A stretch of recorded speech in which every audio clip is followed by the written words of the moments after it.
So if I could ask you one question and one question only, it would be where you're from. Now, I say this because I've always found that this question yields the most interesting answers. When I hear someone talk about where they're from, it is quite a layered, an interesting answer, because it's not just a one-liner, it's a story. And when people tell me where they're from, it's oftentimes frustrating. And I've always found themselves kind of cringe on the inside because they don't want to answer this question. It's somewhat of a well-kept secret amongst themselves. Sometimes home is a place where people have never been, but on the other times, it's a place that they've always lived their whole lives. And this is what makes a home, even though they're not from there. And this is why this is one of my favorite questions when I'm talking to someone. Now, when I do ask you about your home, I am listening to your origin story, where you come from, what makes you you.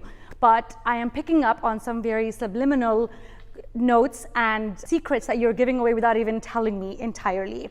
So when you're talking to me, you are using language, which is what I find so fascinating. You're not telling me in your home story, I'm picking up from your language, your accent, your vocabulary, your lilt. These things I can pick up without you even telling me. So on the one hand, where home is somewhat of a secret, a well-kept secret, and I have to peel it away from you, language is somewhat of a dead giveaway. And it's almost offensive how much language can tell me about you without you even wanting to tell me.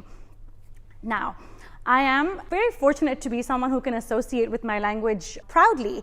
So I'm Indian, and I was raised in a very full-fledged Indian household. So we spoke Urdu in my house, and that's the language I was raised on. Being from an Urdu household, I think we were trained very early on that this is our roots and this is our identity. And I do associate very closely with, and I'm quite fortunate to have felt that way towards my identity. So when I tell you I'm Indian, I will instantly give you the Indian nod when I agree with you, or I will roll my R's around fellow Indians. Lately, now that I go to hospital and I meet a fellow Indian patient or an Urdu-speaking patient, I think both ways we have broken down a connection. We've broken down a wall and created a connection that we didn't even intend to. When I work alongside my fellow Indian nurses, I think she's willing to let me in, and she's kind of giving me information without me asking, just because of the bond that we've established. And I remember growing up when we did speak Urdu in our households, but then we started communicating or stepping out of the house and, meeting other peers. We obviously learned different languages, the mainstream being English.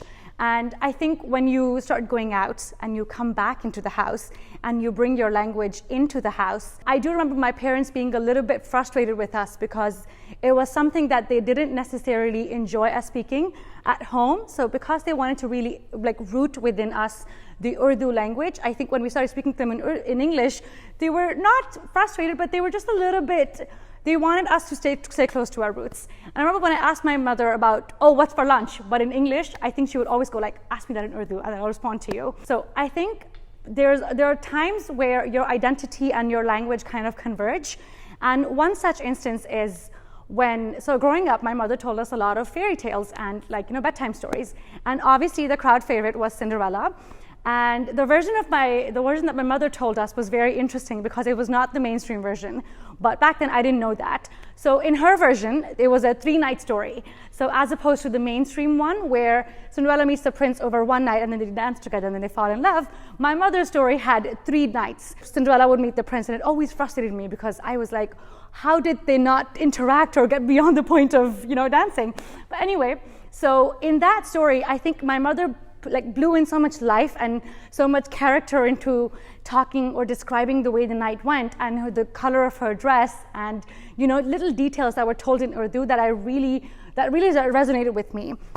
But when we stepped out and we started sharing these ideas with our peers, we realized that this was not the mainstream version of the story.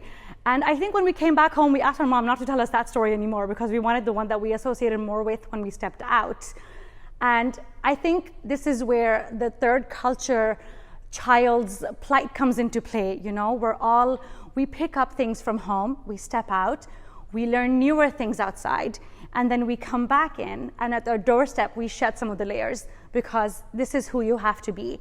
And so begins the double life that we have all began to lead, and I think we still do to some extent. So fast forward to about 8 months ago when I turned 23, and in addition to my normal crisis that I have on my birthdays, I think this time particularly, I think because of multiple factors, that we were home, after so long and for so long because of the global conditions, I think a lot of us took a step back and kind of introspective look into ourselves.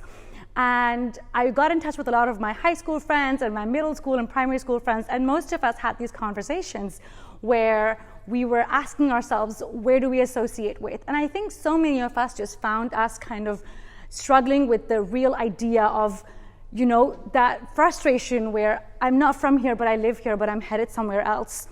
And as I stand before you today and I say speaking of our homes, it's because speaking is how we communicate the human spectrum of language, the joy, the emotion, the frustration. Homes are emotions, they're feelings, they're not just the manifestation of the actual four walls. And I found myself asking this question, is home where we grow up or where we grow old? Thank you.